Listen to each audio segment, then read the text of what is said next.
Portions of Native Roots Radio may be pre-recorded. It's a good day to be indigenous. Get up, stand up. They are going to become more brutal. Couldn't cut, hitting cut again. Because all the hippies were trying to be Indians anyway. They're going to become more repressive because it's a matter of dollars and their illusionary concepts of power.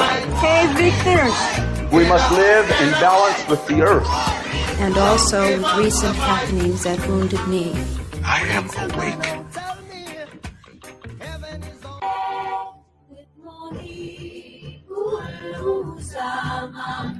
Hey, welcome to Native Roots Radio Presents I'm Awake, and I'm your host, Robert Pilot. This portion of the show is supported by the Native American Community Clinic, honoring health and tradition. Hey, Zoe, we got a jam-packed show today here on Native Roots Radio. We have Connie Walker, who's a podcaster, journalist, who I really was able to keen in on when she did the documentary Finding Cleo, which was very emotional and very intense podcast. Yeah, I think it's one of the most well-done podcasts, true crime podcasts, I'd say investigatory journalism that I've ever heard, just because she does such a good job of, I don't know, maintaining the integrity of the story and not getting lost in the weeds with like leads or anything. She just keeps it so true to what the family wants to find out about their relative, and there's just so much heart in her work. It's really, really incredible to see another Native woman doing that type of work and getting credit and, the acknowledgement she deserves for it. Wow, really good points. Really good points. And Connie Walker, and she's going to be talking about her latest project, Stolen, Surviving St. Michael's, and you can hear that on Spotify exclusively. So we just want to let people know. And it's free too, so you can get on Spotify. You don't have to pay for the service. You just have to be on their platform. So that's pretty exciting. Also, we got some news here, and I know I'd really like to talk to you just about this in the first segment, Zoe, but I'm going to say there's a new report that outlines steps for the University of Minnesota to repair its relationships with tribes. The U stopped shy of saying whether it would adopt the report's recommendation or not. So, Zoe, do you want to fill our listening audience in some of this, and I'll jump in with you? Yeah, so this report is a 554-page document that's coming from the Truth Project. And the Truth is short for Towards Recognition and University Tribal Healing. This project was started back in 2020 when the Minnesota Indian Affairs Council issued 2 executive orders, one calling on the university to return Indigenous human remains, and another calling on it to fulfill its obligations to the 11 tribal nations in Minnesota.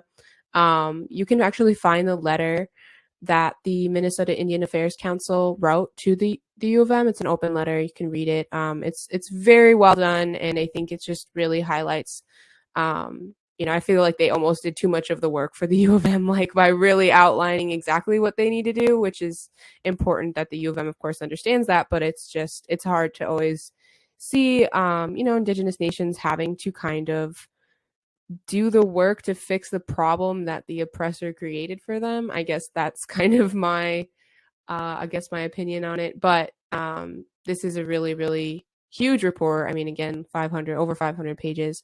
So I hope that there's lots to come from this. I think if I've read correctly, Robert, they're still waiting on the U of M to make comments. I mean, it did just come out recently, right? And I think the article in the Star and Trib just said that they were just shy of recognizing it. So in other words, they probably have the report and they're not willing to maybe possibly say, yes, we did a wrong thing. Part of the history that they found out, or I shouldn't say they found out, but reported on, Zoe, which really kind of blows my mind and not really, is that, some of the original people like Sibley and Alexander Ramsey, the first governors, were really part of this land grab and treaty balking that the university that I've heard rumblings about over the years, but here it is in a report, Zoe. Mm-hmm. Yeah, and just to clarify for listeners too, we use the term land grab, which is, I believe, the more correct term. But a lot of universities and, textbooks and things would say land grant, like a gift almost. It's just this really tricky, slight change of language around it, but I think it's really important. And the Truth Project does call attention to that because, as we see with settler colonialism, so much in our community and the way it's affected us is the U.S. government or the powers that be using language to kind of avoid accountability for the harms that they've committed towards our communities. So this is one iteration of that. And the land grab universities were part of the Morrill Acts of 1862 and 1890. And so those were created to give colleges or educational institutions land to create, educational institutions, and especially agricultural colleges. So the U of M is a university that greatly benefited from this. I think the Truth Project said that they mapped over 186,709 acres of land that Congress granted Minnesota between 1851 and 1868 through the Morrill Acts. So that is a lot of land. And we've talked previously, Robert, about Fond du Lac starting to receive some of that land back. But honestly, it all needs to go back. I mean, that is so many acres of land, and especially thinking about our communities. And I just always think about our relatives, obviously in the Twin Cities, our unhoused relatives who do not have anything. And then also our relatives up north who live in rural areas and live in, subsidized housing that is not built well, and right. So this is pretty incredible that they were able to come out with this report. Well, listen to the part of this report too. I'm reading here for Red Lake Nation in Northwest Minnesota. Goodwin explored the history of medical research that was conducted by the University of Minnesota doctors on young Red Lake children in the 60s. So that's within my lifetime. That's not long ago at all. And not to mention all of the, there's so much experimentation on Black and brown bodies, but that is just that's really hard to hear. And I know that, remind me of her name, Robert, the young woman who did was one of the research assistants. Miss She's Goodwin, from Red Lake. Miss Goodwin, and I want to say Adriana Goodwin. And I've seen her do a presentation on this and wanted to get her on the show, but I think she was waiting for this report to come out before she was willing to come on. So we're going to probably reach out to her. But this is interesting. Just in the last couple of weeks, Zoe, we've covered the genocide of Ho-Chunk people being removed here by almost the same actors that we're talking about, Alexander Ramsey and Sibley, who are probably heroes to some people in the state of Minnesota because of all the things that they put up and all these good things they did supposedly, but how they got there is what's eking out right now. And what blows my mind too, Zoe, is that it's 2023 and we're just learning this stuff. Right. And, many Native people, most of us, have known this forever or are known of this for a very long time. But it's also definitely true that our communities, due to not having enough access to higher education, don't know these histories. I think that was one of the biggest things I really came to terms with in my 4 years at Macalester, was that I had to go to this school that's like $70,000 to go to just to learn the history about my own people. So yeah, lots of points raised in this report. Well, let's keep on top of this. This is really interesting, and maybe reach out to Shannon Gishek or somebody from Red Lake. This is such important work that our natives are doing, and it's sad but good that it's done by a native warrior. It's a kind of a double-edged sword for me because it would be great to have this in our history books, but we have to do our own research and bring these points up, Zoe. So up next, we got Connie Walker. Really excited. You're listening to Native Roots Radio presents I'm Awake.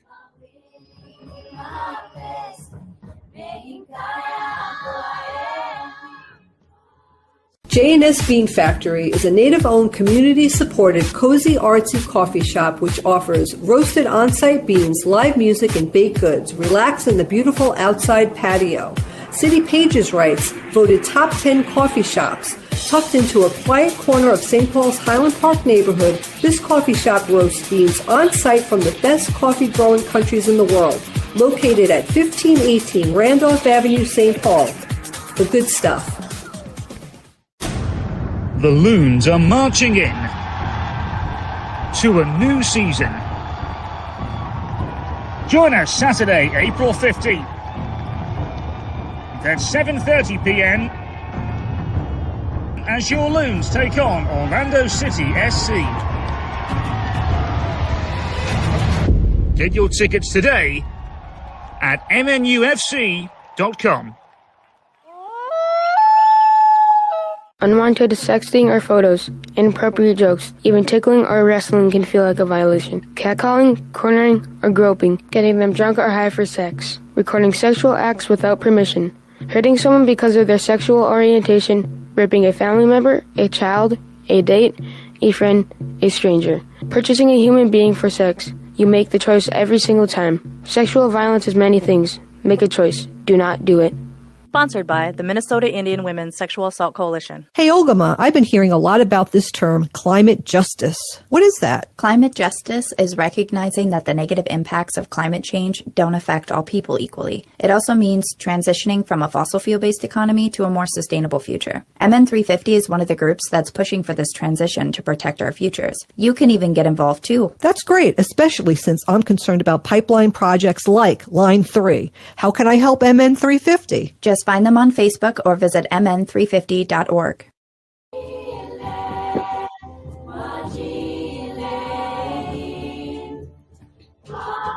Hey, welcome back to Native Roots Radio presents I'm Awake, and I'm your host, Robert Pilot.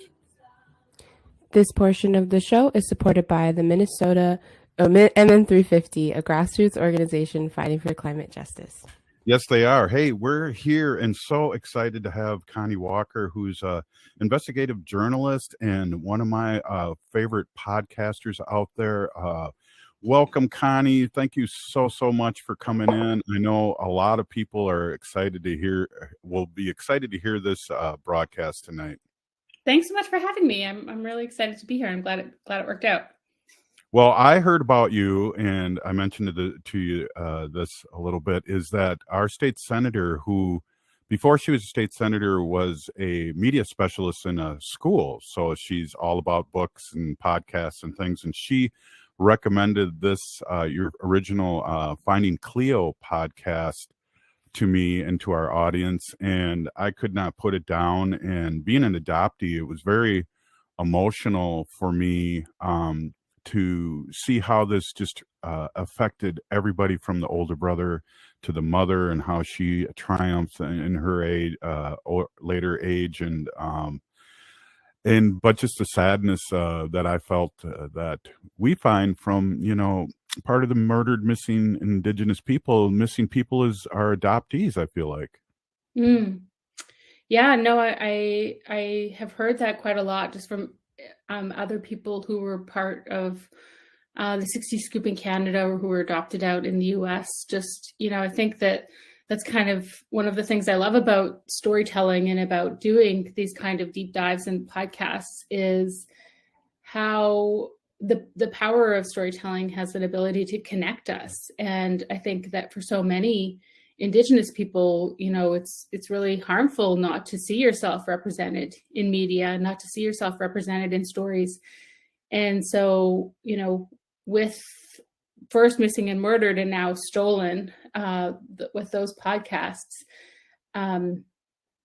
it's just been incredible to see how much these deep dives, these really in-depth stories, and this investigative journalism can connect us across nations and across generations, because I think that in we have this shared experience of colonization, and there's something that we can all relate to in those stories. Yeah, definitely. Before we get into your latest podcast,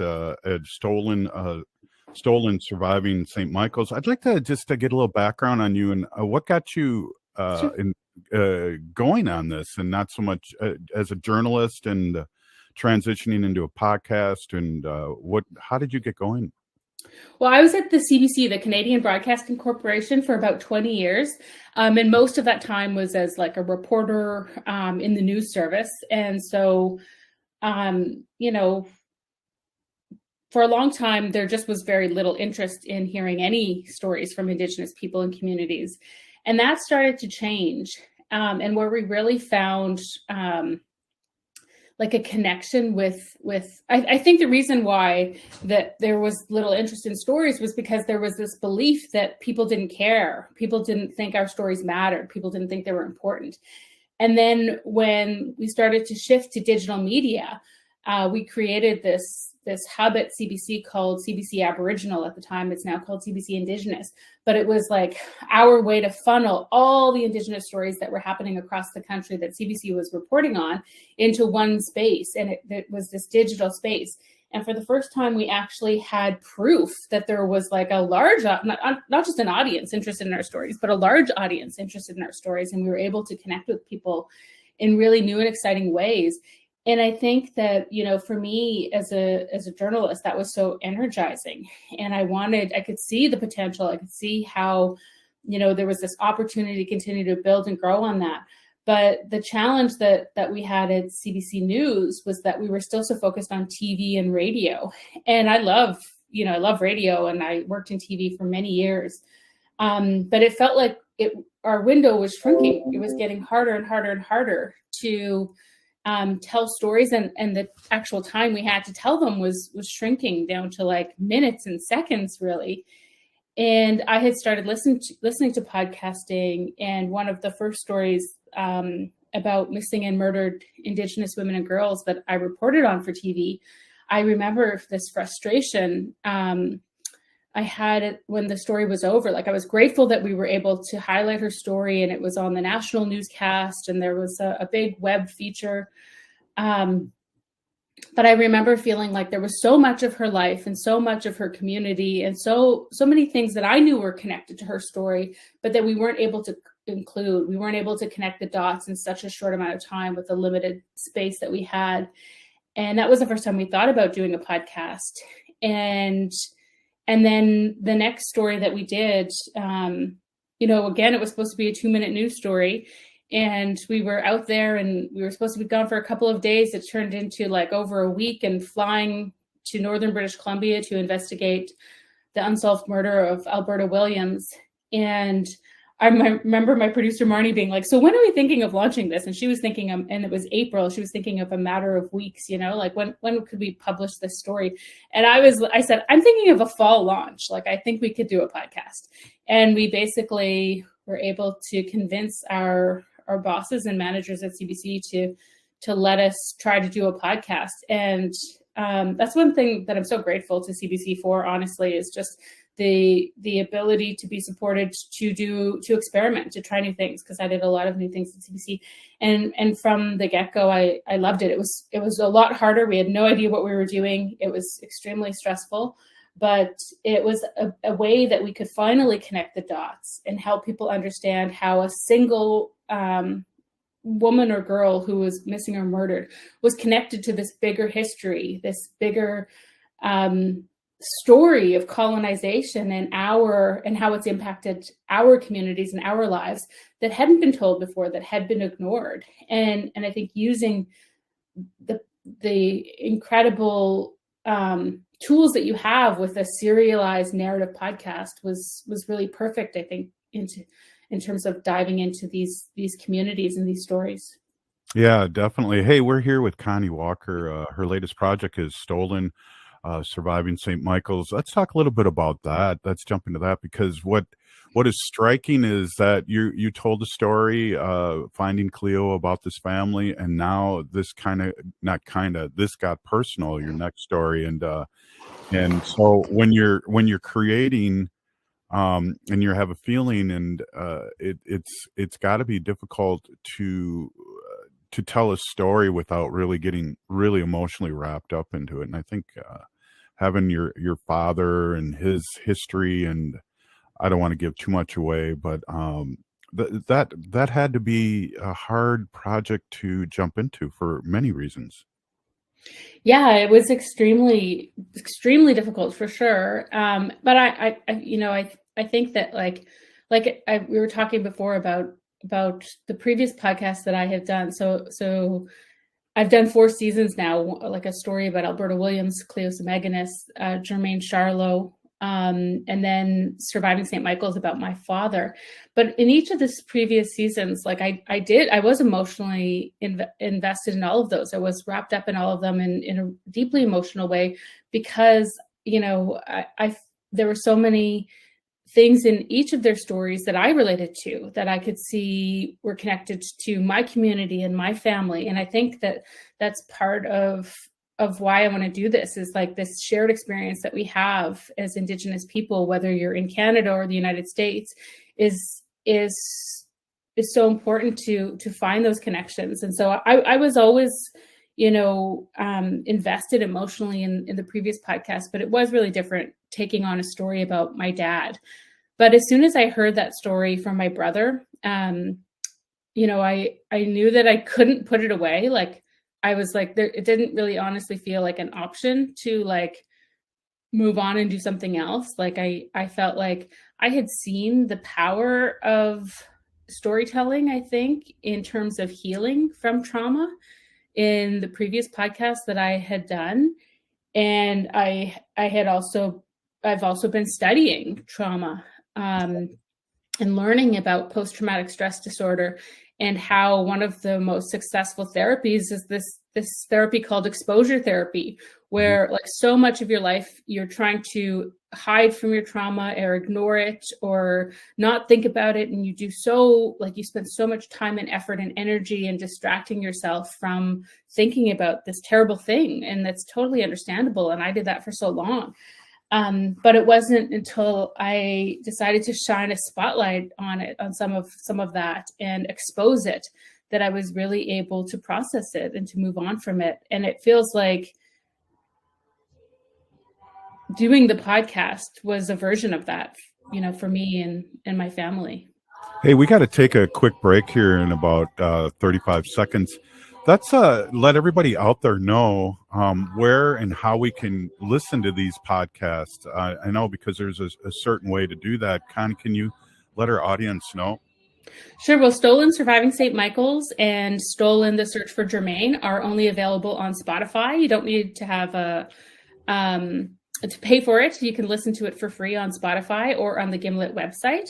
And Missing and Murdered, Finding Cleo, and Missing and Murdered, Who Killed Alberta Williams are available anywhere that you get your podcasts. Wow. Thanks, Connie. We're here with Connie. We got another segment with Connie. We're with Connie Walker, and we're talking about her latest project, Stolen, Surviving St. Michael's, and also about Finding Cleo, and about a lot of things. We are so excited to have you on.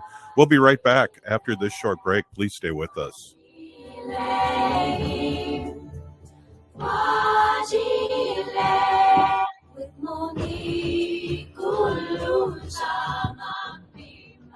Hi, everybody. This is Paul Metza, host of the Wall of Power Radio Hour, going on its 8th anniversary this year on AM 950. I want to tell you that I've got a great book out called Alphabet Jazz, Poetry, Prose, Stories, and Songs. It's writings I've done over the last 40 years. It's available on Amazon, or if you want to shop locally, go to the Electric Fetus, Crumpy's Bar Northeast, or High Fine Hair in Loring Park.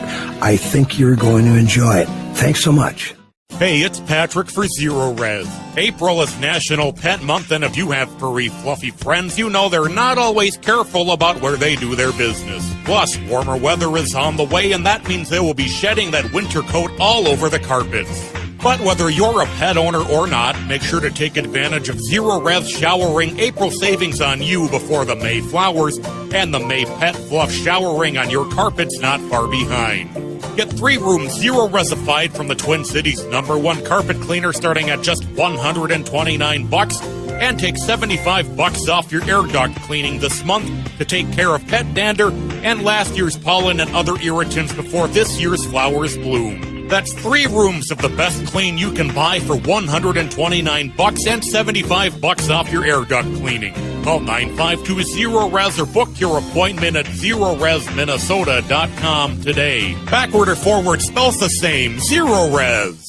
Consumer Reports published their 2023 Best Vehicles Report, and Toyotas from Rudy Luther Toyota dominate the list again. The Corolla Hybrid, the Corolla Cross, and the Camry all top their best value new cars categories. The Camry Hybrid, the Highlander Hybrid, the Corolla Hybrid, and RAV4 Prime all ranked as best green choices, and my personal favorite, the Toyota Sienna, also ranked in the top of its class. Toyotas are not only gorgeous, they're best buys. Test drive one today by going to Rudy Luther Toyota, 5 miles west of Minneapolis on 394. A lot has changed since 2020. Metro Transit wants to hear from you to help build a network that best serves the Metro's needs for the next 5 years. Help us grow the right way as more resources, like more drivers, become available. Learn more, fill out an online survey, and find out about upcoming meetings in your neighborhood at metrotransit.org/network-now. metrotransit.org/network-now. Hey, Twin Cities, are you trying to move your side hustle to your main hustle? Having trouble leveling up your back office? Getting stuck on where and how to get money to grow your business? Then you don't want to miss Connect Up Summit Friday and Saturday, April 14th and 15th at Walder Foundation in St. Paul.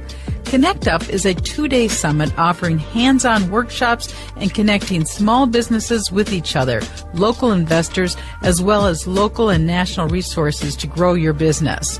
You'll get to meet more people in the small business ecosystem in 2 days than would take you 2 years to meet on your own. Connect Up sells out every year, so get your tickets today. Go to connectupmn.org. Follow us on Instagram and LinkedIn to get the latest updates. Again, that's Friday and Saturday, April 14th and 15th at the Walder Foundation in St. Paul. That's connectupmn.org. Connectupmn.org. With your AM 950 weather, I'm Brett Johnson. Look for clear skies tonight with a low around 61, Wednesday sunny with a high near 83, and Thursday sunny with a high near 80.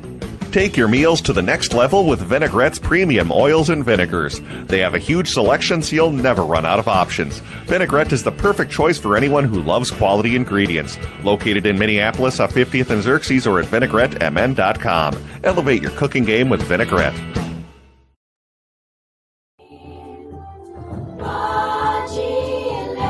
Hey, welcome back to Native Roots Radio Presents I'm Awake, and I'm your host, Robert Pilot.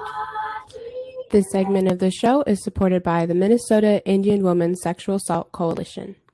Hey, we are here with Connie Walker, and I just can't say how happy I am to be in your presence, Connie. And Connie, I heard about Connie with Finding Cleo documentary podcast, kind of a murder mystery too. And I've been telling everybody that ever wants to listen to me to listen to that show, and then also the newer one, Stolen: Surviving St. Michael's.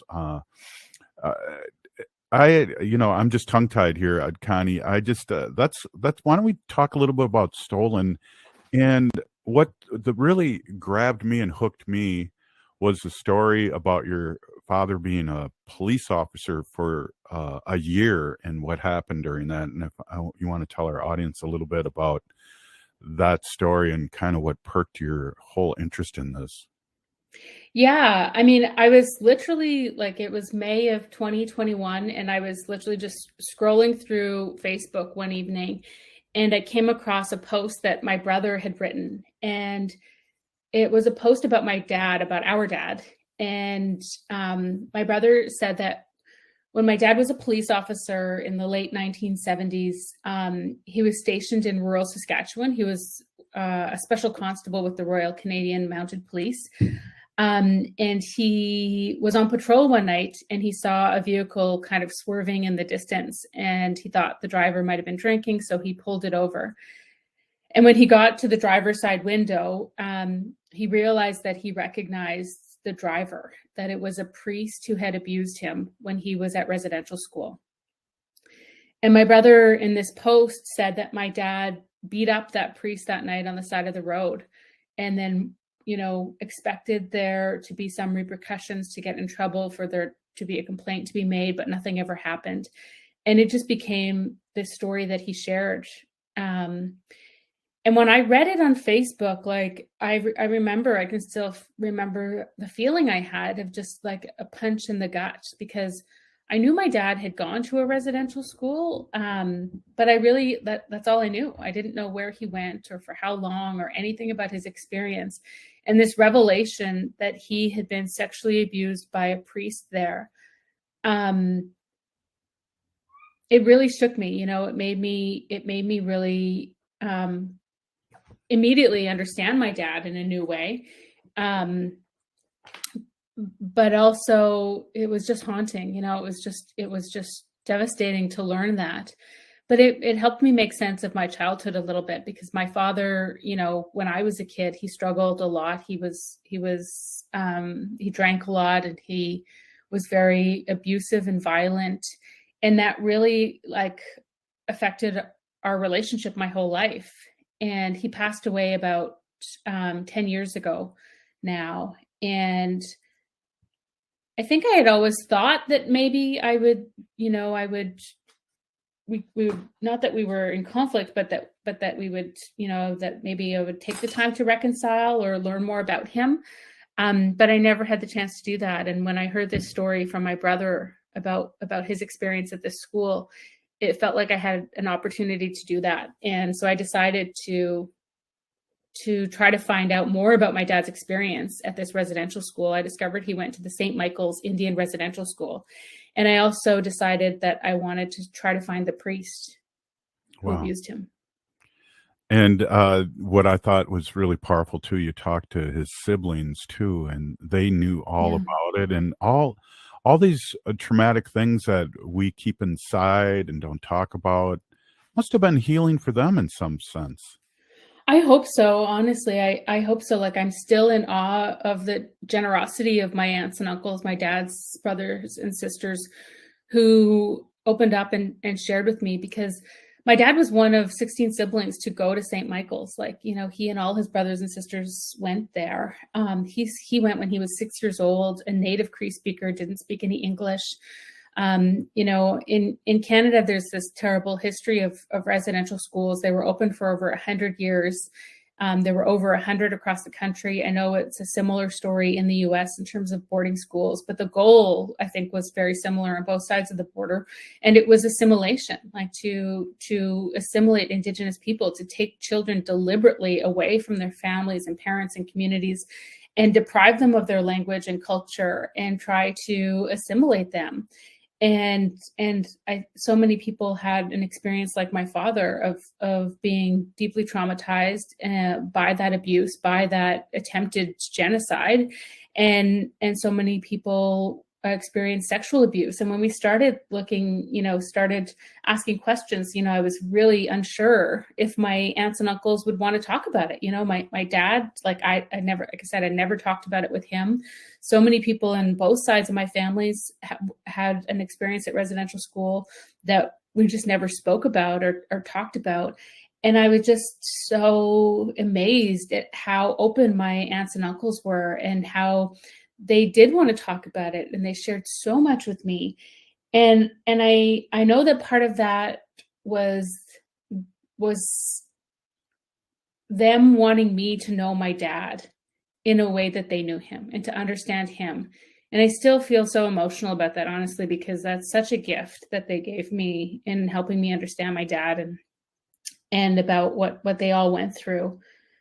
But I hope it also was a positive experience for them to maybe tell some of their story and share some of their story in a space where they were respected and they had space and agency in terms of how much they wanted to share and what they wanted to share.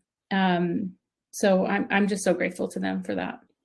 We have a question here of what are your core values that lead in your work? And I think you're really dancing on that. Can you speak a little deeper in that? Because, I talk about this a lot on our show, that we've kind of lost a couple generations. And I, being a former high school teacher, I'm really excited to see our Gen Zs really pick up the mantle and do things that we never did. In 1978, up till 1978, when I was a junior in high school, we couldn't pray our own way, and so there's all these things that I feel like you're picking up and moving the curtain aside so people can see really what's happened to our Indigenous communities over the years. So what do you feel like how your core values fit into your work? I feel like it's my core values inform everything about my work, honestly. I grew up on my reserve with my family. I come from an incredible family. Both my grandparents on my mom's side were residential school survivors. My grandma actually ran away from the residential school she was sent to. And it was in another province. So she and a friend ran away and made it home, and she never went back to school after that. But the thing that's so incredible about my grandmother is that, she grew up in rural Saskatchewan, which is especially back then, I think, just so racist in terms of its treatment towards Indigenous people. And she just never backed down from anyone. She was my favorite story about her is that, you'd go into the cafe in town and people would stare at you if you came in and you were Native. And that she said that she would, or my mom told me that she would look at people would be staring at them, and she would look at them and say, boo. She was not frightened at all, and she would not back down. And I feel like just having the gift of they helped raise me, both my grandparents, just having that instilled in you from the time you were a kid, that we're proud of our family. Our family is the most important thing. This strong sense of not just love of your family, but responsibility to your family and to your community. And I feel like that's something that I take, I take with me wherever I go, and I'm trying to pass on to my child as well. And I mean, I just think that all of my experience as an Indigenous woman has informed everything that I'm bringing to my work. And I think that the way that I try to bring that into work is the respect that we give people in the communities that we meet, and the space we try to create for them. We're talking with Connie Walker and her latest project, Stolen: Surviving St. Michael's, that you can hear exclusively on Spotify. Do you have a question, Zoe? I don't know if you have your hand raised there, or I'm hallucinating. Yes, I do. Okay. It's kind of a two-parter, Connie. But you spoke earlier a little bit about the power of story, and I was just wondering, you touched on a little bit of the impact that sharing this story has had within your family, but I was just wondering if you could share a little bit about the reception you've had for most of your podcasting work, since you are exposing some really deep-seated and harmful truths, but really important things to share. And then, and I can remind you of this after you finish, but the second question was just, what advice do you have for anybody, trying to do this work, or just trying to shed some light on some really painful things happening in their own community or within their family? So yeah, those are my questions. Thank you. Yeah, thanks so much for those questions. I mean, I've been blown away by the reception of the podcast. I was really, really concerned about, obviously, not just audience reaction, but specifically my family, right? Because this is something that I feel like was so sensitive for all of us. And it's just been, they've been so supportive. And I heard from, like, you know, I obviously come from a big family. My dad is one of 16 kids on Beardies, and I have so many first cousins. I probably couldn't even name them all. But I heard from so many of our family members who said that, you know, they felt like this was their story about them and their dad, and not just my family. I heard that from other people as well. And I think that we try to hold these things close because they're painful and because they're so difficult. And it's a totally understandable reaction to want to have that fear to expose them. But I feel like it's been such a healing thing for me to have things be exposed and to shine a light and to kind of let go of any of the stigma or shame that's associated with those intergenerational effects of residential schools and colonization. And if you're somebody who's thinking of taking on a personal story, or who's thinking of talking about these really difficult issues, like I you know, first want to just empathize with you, because I know that that's hard. I know it's difficult work. And I think I have been lucky to have such a supportive a network of family and friends, but then also colleagues, like people who share in the work with me. And Surviving St. Michael's was such a personal story, but it was 100% a team effort and it was actually the first time where I got to work with other Indigenous journalists on the podcast, because most of my career, I you know, there were other Indigenous journalists obviously working alongside, but I'd never worked with an Indigenous producer before, and that was really integral. So I think if you can find supportive people and allies, that's so important and crucial.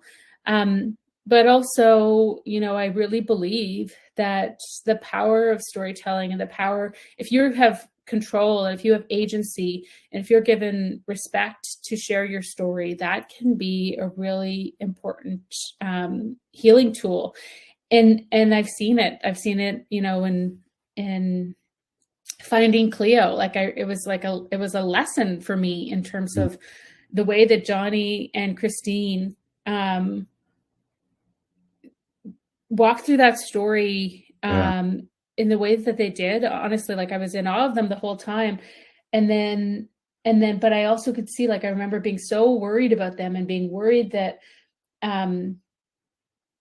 you know, they were going to be so exposed to an audience that was going to weigh in on their actual lives.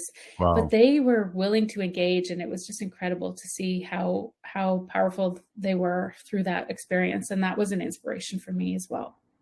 Well, Connie, we're going to wrap this up. We know time's tight for everybody here. And I just want to say we're with Connie Walker, and we're talking about her latest project, Stolen: Surviving St. Michael's. You can see exclusively on and listen to exclusively on Spotify. I just want to end with one more question here. And is there anything you would like to say to our audience before we wrap up? I mean, I'm just so grateful to you guys for making this show and for making space for these really important conversations and trying to highlight all the incredible work that's being done, you know, across North America. It's just, I feel like this is such an exciting time for Indigenous people to be supported in sharing our stories and raising our voices. And I'm inspired, like, you know, every day by all of the incredible people out there like you guys who are doing this work. So thank you very much. And we are too. And that's been the opportunity I've had here for 7 years on Native Roots Radio, is to see people like yourself doing the work and really doing it well. And yeah, just really happy that you were able to come on. We were with Connie Walker. I just want to say, Pinagigi, thank you. Her latest project, Stolen: Surviving St. Michael's, on Spotify. So we really appreciate you, Connie. Thank you so much, Zoe. Thank you for setting this up. And thank you, Jamie. We'll be right back after this short break. Please stay with us.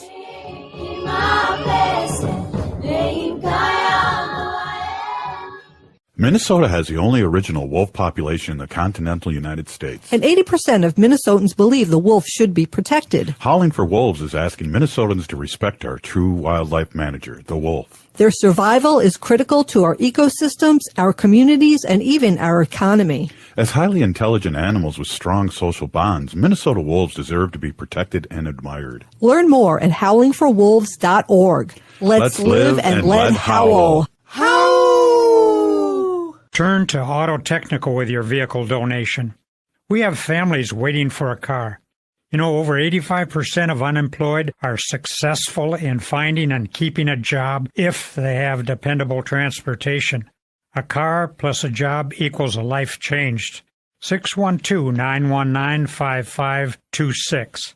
We have families waiting for a car. 919-5526 or autotech.org. Hey, Olgama, I've been hearing a lot about this term, climate justice. What is that? Climate justice is recognizing that the negative impacts of climate change don't affect all people equally. It also means transitioning from a fossil fuel-based economy to a more sustainable future. MN350 is one of the groups that's pushing for this transition to protect our futures. You can even get involved too. That's great, especially since I'm concerned about pipeline projects like Line 3. How can I help MN350? Just find them on Facebook or visit mn350.org. A lot has changed since 2020. Metro Transit wants to hear from you to help build a network that best serves the Metro's needs for the next 5 years. Help us grow the right way as more resources, like more drivers, become available. Learn more, fill out an online survey, and find out about upcoming meetings in your neighborhood at metrotransit.org/network-now. metrotransit.org/network-now.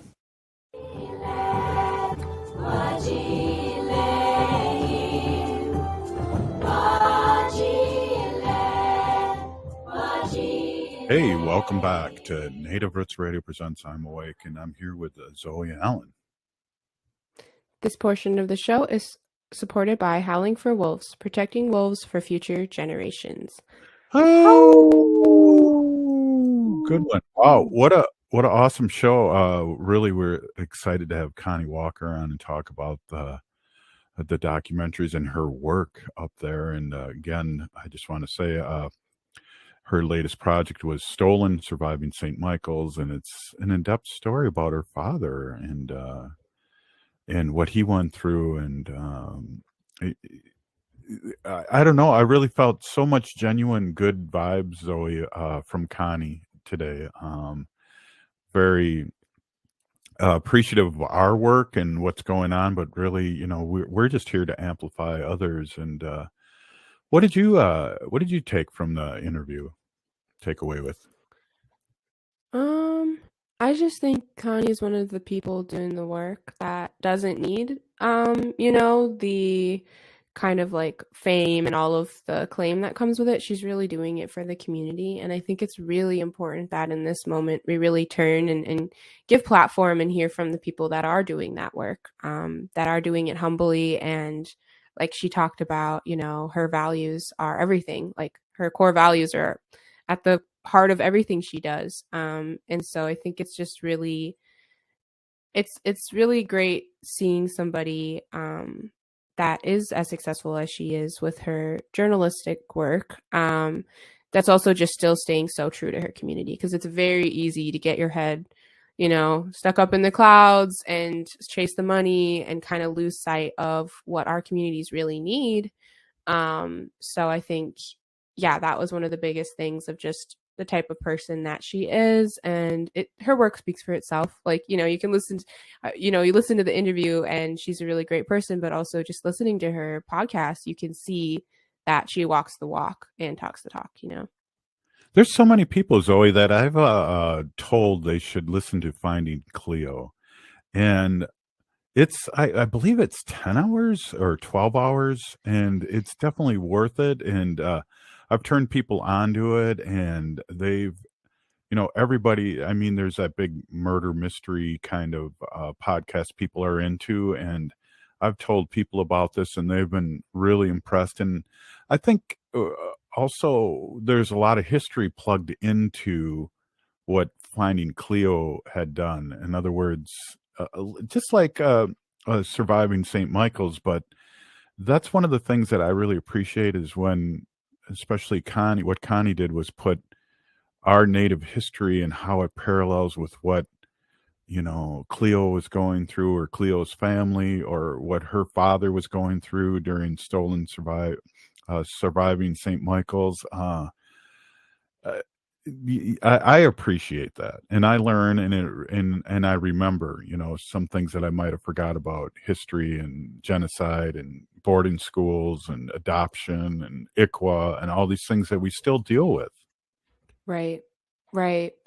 No, I think, and she has, just for listeners to understand, she has 2 seasons of Stolen on Spotify, and then 2 seasons of Missing and Murdered. One is on Finding Cleo, and then the other is on another case. And the Missing and Murdered podcast, you can find those anywhere, but the Stolen series is only on Spotify. But yeah, no, I think it's a really big testament to connecting an individual story to a broader issue, because they talk about it all the time. And MMIW, our work is that our women, our children, and our men, they become numbers, and then we don't have their stories, we don't see their faces, and think of all the lives that they had lived before that moment. And so it is, I think, super imperative that people constantly realign themselves to realize that these are families, these are people whose lives were stolen way too early, and that this isn't just a story to be sensationalized or glorified, because that happens so often in the true crime community. Like, so many stories have been commodified and glorified for Hollywood's benefit, and it's really disparaging to see that, because it's really disrespectful to the victims and their families. Wow. Great points, Zoe. Well, we got less than a minute left here, and again, it was great to have Connie on. We also talked a little about the University of Minnesota. That we'll probably dig in deeper and get a couple guests on and talk about that, because that's in our backyard, and that's, again, it's 2023, and we're talking about these things that happened not that long ago, but should have been taken care of a long time ago. So it's Right. It's kind of one of those things. Yeah, and I just wanted to put this graphic up in our last couple of seconds here, just for people to understand. I put it up in the first segment, but you may not be able to read it all the way, but you can at least see how many dots are on the map of these are land grab universities. So all of these universities have land that, of course, was indigenous land and was taken from their respective communities and given to institutions of higher learning. And, they did with them what they wanted to. So that's what we're talking about. And I hope that we're going to continue to see this trend of returning land to indigenous people. Right on. Hey, Pinigigi and Zoe, for all the work you've done today, and for Native Roots Radio, and for our community. I really appreciate it. If you're listening to the show, you are part of the resistance from Chief Plenty Coups. The ground on which we stand on is sacred ground. It is the blood of our ancestors. We need to resist, divest, join a group, run for office. We're still here. We're the 7th generation. Free Leonard Peltier now. Mawe,